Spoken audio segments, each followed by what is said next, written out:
Welcome to this episode of the 94twenty podcast, where we talk about the music that we love and the industry that we tolerate.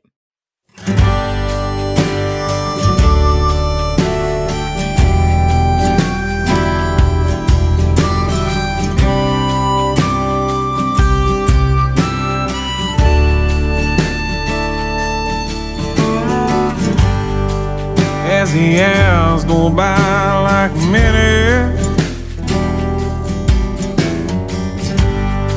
as our life passes for our ride, our time is like sand in an hourglass. Once it's over, you can't go back. So take every chance that you can. May never get that chance again. So as I sing the song, know you belong. Follow the road, see where it goes, 'cause everybody knows it won't always turn out the way you say. So whatever your life becomes, just take life as it comes.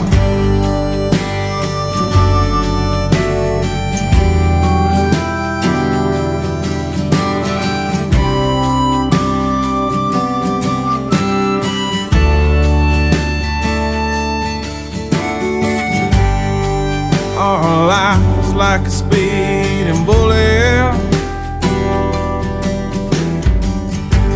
and that's been shot out of a gun.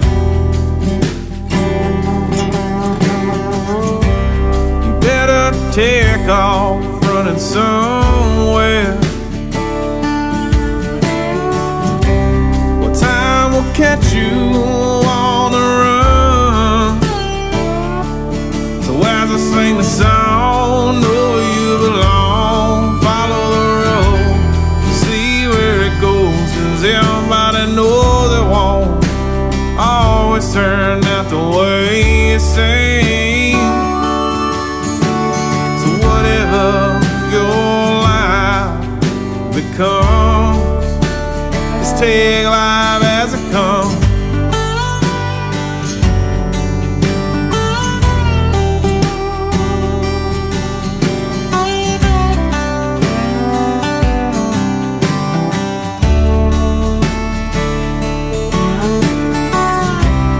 Try not to live too fast, because this life just don't last. So as I sing the song, know you belong. Follow the road, see where it goes, 'cause everybody knows it won't always turn out the way it seems. So whatever your life becomes, just take life as it comes.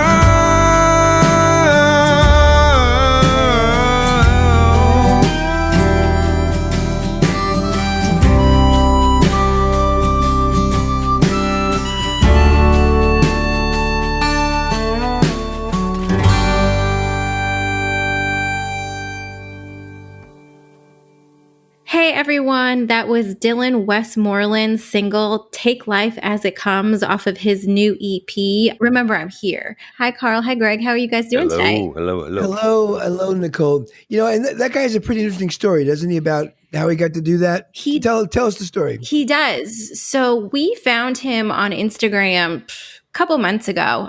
He's just kind of someone we were looking at just because he had been saying he was going to be coming out with an album. So we were kind of interested in like what was going on with him. But Dylan is actually in the United States Air Force. And at the time that we started talking to him, he was stationed out in Saudi Arabia. And what was funny is he was basically talking about how he was recording all of these songs and figuring out how to get his album out and really persevering through all of that because he's planning for when he gets back. He's planning for when he gets back.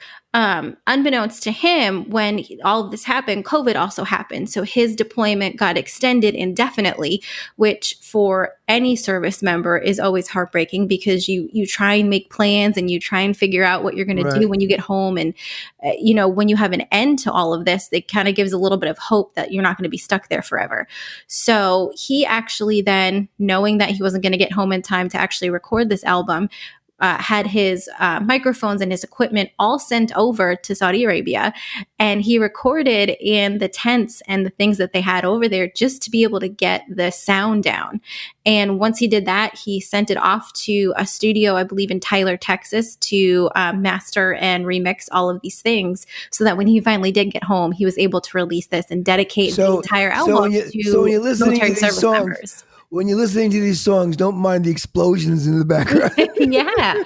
Wow. No, but he has a great story just because it goes to show that, like, that's interesting, right? It's really cool. No matter what life throws your way, you can always get stuff done if you're really dedicated to the dream that you want to do. Yeah, absolutely. I think it really speaks to like the commitment and the resolve that artists take. And sometimes creating isn't as easy as everybody thinks it might be. No, and I think it shows that you can get creative in any type of area that you're in, regardless of the circumstances. Yeah, it just kind of underscores the importance of music discovery too, because a lot of these projects, I mean, we complain all the time about how with digital, I mean, like everybody's in the game. Everybody's making an EP. Everybody's out there promoting what it is that they've done. And so it makes the discovery of all this music difficult because there are thousands and thousands of recordings out there. Well, fact of the matter is that there are so many great stories out there about people persevering and getting things done. Seems to me that that makes music discovery that much more important, and we should be finding this stuff, looking for it, and happy to feature that track. Let's talk about the. Okay, I'm ready now. You're ready now? Are we about? Wait. Go ahead. Are we about to talk about the question of the week? There you go. See, I got it on time. You finally got it right. It only took how many tries? Yeah, 14. 14 tries. Okay. Anyway. Anyway. So what is the question again? So the question that we have this week, and we had two pretty decent answers that we're going to feature from our listeners. But the question of the week was, what was your motivation to pick up your first instrument? And as always, Carl and I can't remember our first motivation for no, doing but I do know mine. Like I know my story. Should I tell mine? I would tell yours because you told us a little bit about it a couple of weeks ago, and I think it's just interesting. When I was really young, about 8 years old, I remember my mom. She was an orphan, my mother, right? Anyway, when she finally, met my father, she got married and moved out to Long Island, to the suburbs. She always read about, being well-rounded as a person. So she gave me tap dance lessons, and she wanted me to learn a language, and she thought I should play an instrument because I'd be popular at parties and I'd get a musical. She was kind of cool that way, So she goes, "What do you want to play?" And because we didn't have a lot of money, she couldn't afford a piano. And I didn't want to play anything that I speak in my mouth. Like I didn't want a trumpet or a flute or anything like that. And cello and strings, I could care less. So I settled on the guitar. 3 years I was forced to go to Mr. Cimello's in Oceanside Music School, doing the Al Bay book. What was it? The book? And I hated it. Finally, I said, "Mom, can I stop this?" Mel Bay. Right. Well, that's why I got the wrong book. I got his brother Al's book. Yeah. Anyway, I'm like, that's why I quit. So anyway, I said, after I think I was around 11 or 12, I said, "Mom, can I stop this? I hate this. Going every day, I got to rehearse. I got to go back and down, farmer in the dell, stupid things." So anyway, all done. Put it away, put the guitar up in the attic, about 2-3 years later. So now I'm like 14 maybe. I go to Club 6. That was the big dance at the junior high. And I see my friend Mike Oxius. He's in this band, right? And I was in love with this girl, Leslie Bates. She was and I saw her, and she was there. I'm there with my friends, and I see her Google-eyed looking up at Mike Oxius because he's in the band. I go, Hit us up on Instagram, Leslie. Yeah. Well, this is it. This is it. Like, the guitar. This is what's going to get me in. So, this has power. This thing being on stage singing. So I remember coming home. I was like 10 o'clock at night. I come home. I'm like 14. I'm up in the attic. She goes, "What are you doing up in the attic?" My mother's yelling at me. I said, "Mom, where's the guitar? Where's the guitar?" I went up that night and got the guitar and started learning, like, "Hang On Sloopy" or some stupid song, and that was it. And that was the beginning of it. And then, like, it just never quit. And as I got older, it just stuck. So basically, for good or for bad, I owe my whole musical career to Leslie Bates. There you go. Hit us up, Leslie. Let us know what you're doing out there. Yeah. Maybe you can answer our next question of the week. Right. Nicole, do you play an instrument, or did you ever pick one up? I did. So we found out, I think in last week's episode, that I have a twin. I forget if it was last week's or the week after. Right. We're peeling back the onion. Right. So I don't know what it was like for you guys, but in our elementary school, when you got to 3rd or 4th grade, I forget which one, you got to start making your wish list for the instrument that you wanted to play in band. Because 4th, 5th, and 6th, you were able to be in band and chorus and all of the fun things that the creative arts were able to bring us. So me and my sister shared a room, and we decided that we were going to make our wish lists. And our wish lists were exactly the same. And what you don't know is me and her are very competitive, even though we were cheerleaders together and we played softball together and whatnot. Like, there was always like a level of competition. Like, we had to be better than each other. So I remember I changed my list because there was no way that I was going to play the same instrument as my sister. And she ended up getting the clarinet and I ended up getting the flute because of that. So I was a flautist for 4 years, and then I stopped in middle school because then they gave you the option of, like, do you want to continue with band or not? And I didn't. I personally like singing better, so I went on to just pursue chorus throughout the rest of my educational days. But I enjoyed it. I did not enjoy the band teacher, though. I think she was kind of a little bit of a biatch.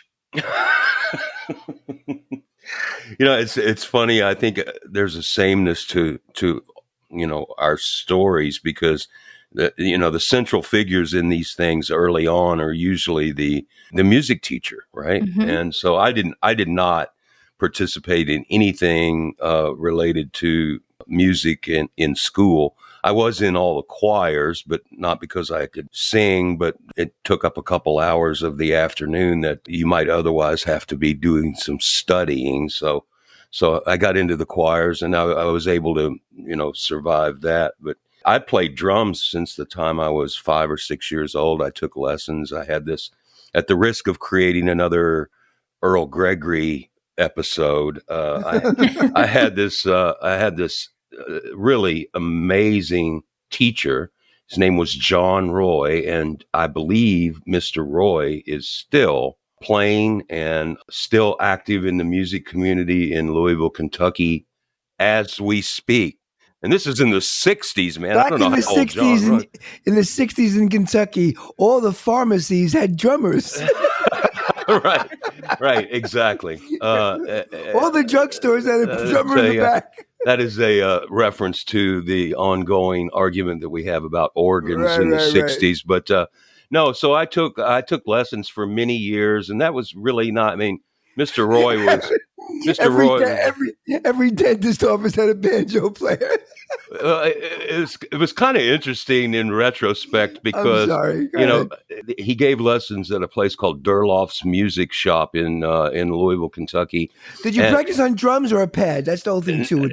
Well, there were 2 rooms, and you graduated from the pads to the drum kit. Yeah. So I see the connection. That's why you have this thing with the pad. There you go. Yeah, no. So it's interesting in retrospect. I mean, I think back, I didn't practice. I never practiced, and I was always disappointing Mr. Roy. And your rudiments. You practice your rudiments. Yeah, you were talking about Mel Bay. We had Haskell Hare. That's the name of the guy that created the Bible for early rudimentary drums, paradiddles, and that kind of thing. Exactly. So, but what I discovered many years later was that Roy got pretty disgusted with me because I wouldn't practice. So we would go in, he would give me something to do, and I'd leave, and I wouldn't practice at all the entire week. And then my mother would take me back down to the basement where the drums sessions were in Durloff's music shop. He would lay the music out and say, "Did you have a chance to practice?" And I'd say, "No, but I'll give it a shot." I would play for a minute or two, and he would basically chastise me and say, "You really should practice. You're wasting your mother's money." He said, "You should take 15 or 20 minutes to practice this, and then you can play it for me again." He would leave, and my mother and Mr. Roy would chat for the entire lesson. He would come back in and say, "Let me hear it." I'd play. He'd say, "Yep, if you'd practice, we'd have a much better time of this." He'd give me something to practice the following week, and it would be the same thing over Was and he over. hitting on your mother? I can't say that he was, but I know that he was admired throughout the city for his drum lessons. So I can't go public with that scandal.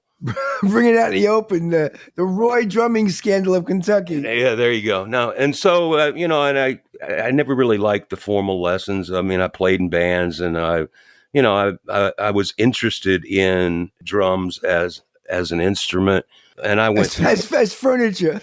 Yeah, right. Well, later in life, in college, the kick drum case became the coffee table and that kind of stuff. The beer pong table. The problem with drums is that, for one, they're too much to carry. Guitar is easier. It's incredible. Yeah, it's like too much to set up. The weird thing about it is that while I played drums and I couldn't, I'm completely immersed in. Were you any good? No, I think I was. I think I was absolutely adequate from the time I was. I think I was like a prodigy at age 8, and then by 12, I was probably playing less than other kids that were more talented. You're like a Doogie Howser. Yeah, so I just like eventually you just catch up with just a regular person. Exactly. I mean, I played well when I was a kid, and then by the time I got 16, 18, I mean, guys were just passing me right and left. So I've always loved to play. Very odd thing that happened to me. I hadn't played in 25 years, and a couple years back, I started dreaming about playing, and so I told my wife, I said, "You know what? I'm getting them damn drums out of the attic, and I'm going to put them back together, and I'm going to sit and play. Why wouldn't I?" And it's been so. Maud is your Leslie Bates.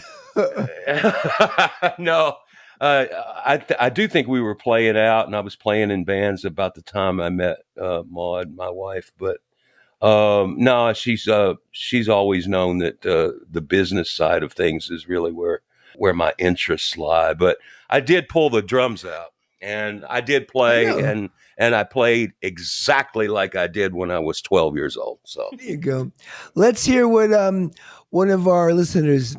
This is Matt Stewart. Let's see what Matt had to say. Okay. Hey y'all, Matt Stewart here. So to answer your question, what was my motivation for picking up my first instrument? I would say honestly, just being a fan. Back when I was like 13, I got really into bands like Green Day. So I essentially just wanted to be like Billy Joe Armstrong and wanted to do the whole rock star thing. And granted, I never really started playing until I got into college, but that desire never really left. And so, yeah, I guess that's really why I'm doing what I'm doing now. And yeah, thanks, guys. Yeah, I agree. It's like, I don't know about, later on I became, I think I fell into what I believed, maybe I'm fooling myself, but became an artist per se. Got into lyrical and being thoughtful and writing things. But initially, I just wanted to meet girls. Yeah, I never had the notion whatsoever that being a musician was a way to get the attention of girls. That's to me. I'm completely. There was no lofty, deep, profound anything to me being in this initially. It was just because I wanted to. Plus, I didn't want to work a real job. I'm serious. That's funny. And the joke of it is, I never really have, in my life, so anyway. No, I think, but that's a testament to you being able to have your own career in like whatever way, shape, or form you've actually been able to do it in. So, I mean, knowing that you never wanted to actually have like a by the book 9 to 5 career, I mean, you've been able to do that, which I think is great. And there's been some feast and famine years. Don't get me wrong, but hey, what But are you're you gonna do? still here. I'm still here, whatever. So let's hear someone else. I think another artist, Kelley Jeanne, answered, the question. Let's see what Kelley had to say. Hey everyone, this is Kelley Jeanne, and the trumpet was actually the first instrument that I ever picked up and that I ever learned how to play. And my motivation behind it was my mom. My mom was a music teacher, so she taught me how to play trumpet, piano, and she has been my motivation behind everything that I've done musically. Right now, I'm actually getting better at guitar. I know how to play guitar for songwriting purposes, but I want to become a much better guitar player so I can play with the guys in the band. And my first guitarist I ever worked with, Chase, he is in the band right now, and my best friend, he has been teaching me to become much better at guitar. So I've been working on that, and hopefully I will be a much better guitar player here soon. But my motivations for anything musically, I guess, has been my mom and the guys in my band and Chase. There you go. Are you of the opinion that great players are just great players, and you can practice 8 or 10 hours a day if you're a mediocre player, and you can get better and you can get good, but you're never going to be great unless your brain is pre-wired for it? Is that kind of your opinion? I agree. I think it's like being a comedian. Anything else, you either have it or you don't, and that's what I feel. Like anything else, you can, hard work can get you so far, but then to be really amazing at anything, there's that special little something that you have to have. And I think it's a combination of passion and skill. Like if you don't have both of them and you don't have what you said, like the workings to make that skill a super passionate thing that could make you potentially great, you're never going to get to be part of the greats in that kind of skill that you're trying to do. But I believe, maybe again, I do all these pronouncements, but you can have as much passion as you want and have as much trying and rehearsal and work on it as hard as you can. But some people just will never get there. Right. Perfect story about, it's in your fingers. One day I was watching Letterman, and Valerie Bertinelli was on the show, right? And that's when she was married to Eddie Van Halen, right? So she's on the show. So David goes, "So how's Eddie doing?" And she goes, "Oh, he's okay. He's backstage." And he goes, "Oh yeah, why don't you have him come out? You think he wants to come out?" She goes, "No, I don't think he wants to come out." She goes, "Nah, have him come out." So they drag him out of the backstage, to be on the show. So he goes, "You want to play a song with us?" He goes, "Okay." So he goes up to the bandstand. The guy gives him his guitar, and I see it's just a regular Stratocaster with a wire plugged right into a Marshall head. There's no boxes. There's no nothing, right? Right. And then he starts I see him doodle around with the amp a little bit. And he starts playing around the guitar. He goes, "Okay." And they know everything. So he goes, "Let's do Panama." That song, and he starts playing Panama. And then I realized, it's not in the studio. It's not in his boxes. That shit's in his fingers. Right. It's in his hands. Right. He makes he made that guy's guitar sounds like Eddie Van Halen because it was in his hands. Yeah. And then that's what I think it is. You have it or you don't. Yep. I think that's true. I mean, for as much listening as I've done, I mean, it was obvious to me early on that, there were guys playing things that I would never physically be able to play, even if I practiced, 8 or 10 hours a day, right? Those things don't occur to me. Those figures I don't hear them in my head. Therefore, how am I going to use motor skills to make it happen on the instrument, right? I've talked about him before on previous podcasts, but I have a really good friend named Gary Burke, who's just a world-class. The funny thing is that if you go hear Gary play, or if you listen to the recordings he's played on, a lot of Joe Jackson recordings and others. He played with Dylan with the Rolling Thunder Review. I mean, he's a really heavyweight cat. And the thing is that he just doesn't play a lot of licks. I mean, it's all absolutely 100% in the feel and in the time that he plays and how he measures time in the tune. It is absolutely impossible not to nod your head and to be drawn in to the rhythm associated with what this guy plays. And it's so cool.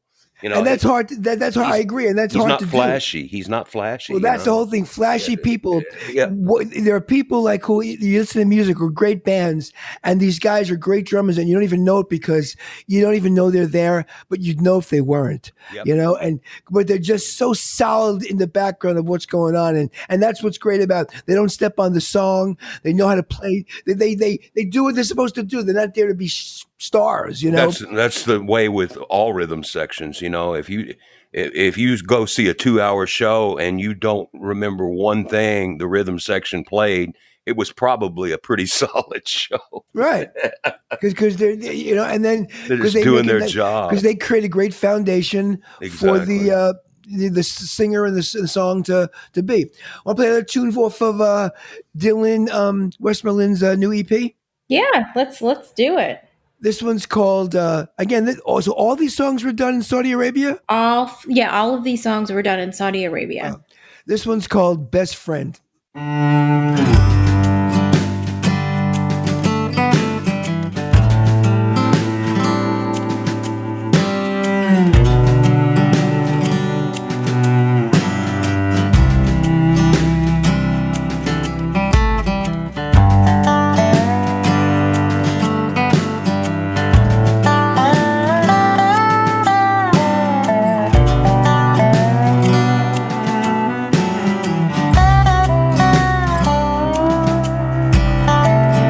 Hey man, how'd it go? Hey man, let me know. Are you coming home soon? Did you talk to mama? I hope I get to see you tomorrow. Everyone says hi to you. It seems like years since I've seen you. I fell in love and then had to leave her.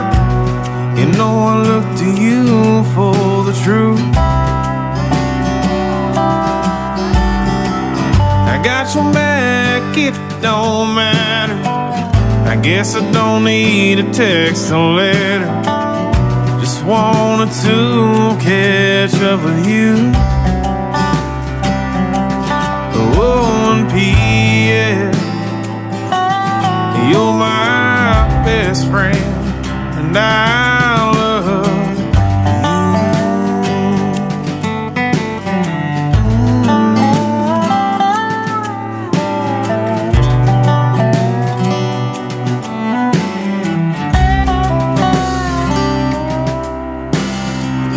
you. Me and Dad are on the lake again. You remember when we were kids? I always used to outfit you. Mama's asleep on the boat. We didn't catch a load, but we still caught a few. It seemed like years since I've seen you. I fell in love and then had to leave her. You know I look to you for the truth. I got your back, it don't matter. I guess I don't need a text or letter. Just wanted to catch up with you. 1 p.m. You're my best friend, and I love you.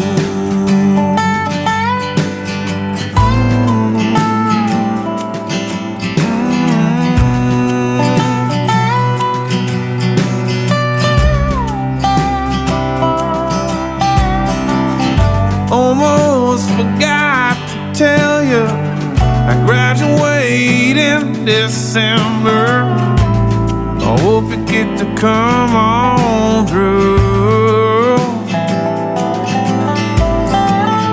It seems like years since I've seen you. I fell in love and then had to leave her. You know I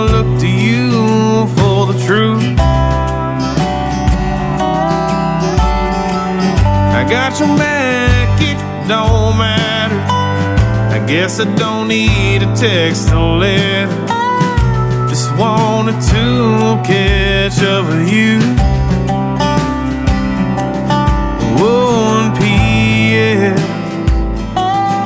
You're my best friend, and I love you.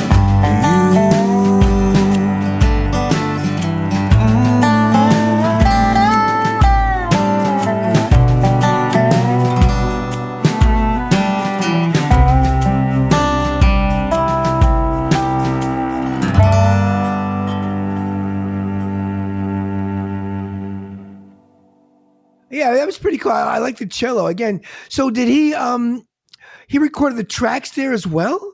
I think so. Like, I think he literally sent everything off. Like, he recorded everything there and sent everything off back to the studio in Tyler to just be mastered. That's Wow. that's an achievement. That's really It's great. amazing. And also it's a testament to technology today where like you can do anything anywhere, like it's crazy, man. That whole thing about making recordings in adversity. Have you seen the documentary on Crosby, Stills, Nash and Young? Which one? There's a bunch of There's a bunch of them. There's one out now called I think it's called 50 by 4. Okay. It's like 3 hours long, and I went down the rabbit hole last weekend, and I was shocked at the number of times that band has like been on the verge of disbanding since the day they started playing together. But right. I was shocked at like at the seminal moments in their careers, and for the band, they were usually just completely immersed in adversity. They had a record come out called Deja Vu. Right. And they went on the road. They went on a major tour to support that. And this was like 1970. And I think like 10 days after they launched this tour, they were all fighting and the band was ready to break up. And then Kent State happens. And so I think they actually came off the road and went back to California to regroup, and everybody was in. Well, the story I heard about that is that Neil Young went out into the woods and just basically wrote the song and came back, and they Ohio, yeah. Yeah. And it's like, and then the the moment in which they persuaded one another to go into the studio and actually record this thing, it was so raw and so extraordinary that but it's born of diversity or adversity. Funny, like their second gig together was Woodstock. That's how. Right, exactly. But I remember they were saying how like he tells a story. I just read Graham Nash's biography, right? Right. And it's talking about how he was going out with Joni Mitchell, right? So they're driving around, in Laurel Canyon where they lived back in the 70s, and so they're on the way home from rainy, cold September afternoon or something. So they stop off at this flower shop and get some flowers for the house, and then they're gonna go into the house, and then with 2 cats in the yard, right? Right. And so he writes this song, I'll light the fire. Don't do that. Don't sing it. Don't sing it. But I'm saying he just actually did that song is actually just what they did. Yeah. They just came home, he lit the fire, she put the flowers in the vase they bought today. It's our house. It's amazing. It really is. And these are classic, iconic songs, and they're just little moments of people's lives. And they're observations. Yeah, observational. It's super cool. But when you look back, none of those iconic records were made in under the best of circumstances. Everybody was really pressured, and there was a lot of stress associated with it. Not to mention the 72-hour sessions fueled by substances, right? They're all tripping and they're drugged out. It's crazy, man. But those records, listen to Sweet Judy Blue Eyes. That is an amazing. I don't know what he was doing, man. Because there was all that acoustic stuff and that weird lead. They were definitely like unique. Steve Stills is pretty incredible. Maybe a lot of it's kind of pales right now, but that stuff was, you gotta remember they came from Buffalo, Springfield, the Byrds, all that's, the Hollies, all that kind of mixed together, and like, it was an incredible time, the 70s. That's why I recommend that movie, Laurel Canyon. Yeah, that was cool. Echoes of Laurel Canyon, that Bob Dylan's son did. I love that time. That was almost like London in the 60s. It was the same as like 70s, 71 in Laurel Canyon, because that's where the Eagles came from, and Jackson Brown and Joni Mitchell and all those great bands, Crosby and Nash. It was a whole big thing that happened. And it was kind of a movement in that there was such free collaboration. That's one of the things that, I think is either we're going to get more of it by virtue of the fact that everybody's kind of sequestered, or we're going to get less of it. I believe that collaboration really helps. If adversity can't kill creativity, then why would collaboration? So I'm hoping that we get a whole crop of great recordings out of the next few years. So we'll see. Anyway, we talked a pretty good amount. We're already into 40 minutes. It doesn't even feel that long. So we're kind of done. And it's so damned entertaining. That's what's amazing. I know. Well, everyone, thanks so much for listening to this episode of the 9420 podcast. If you go to the numbers 94 and the letters TWENTY.com, you'll be able to access all of the show links for this episode. And if you want to learn more about us, you guys can search the website. Remember to follow us on the platform of your choice and leave us a review to let us know what you think of this podcast. And Leslie Bates, if you're out there, just contact us. It's going to be trouble. This is going to be trouble. It is. We'll talk to y'all next week. Adios. Bye-bye.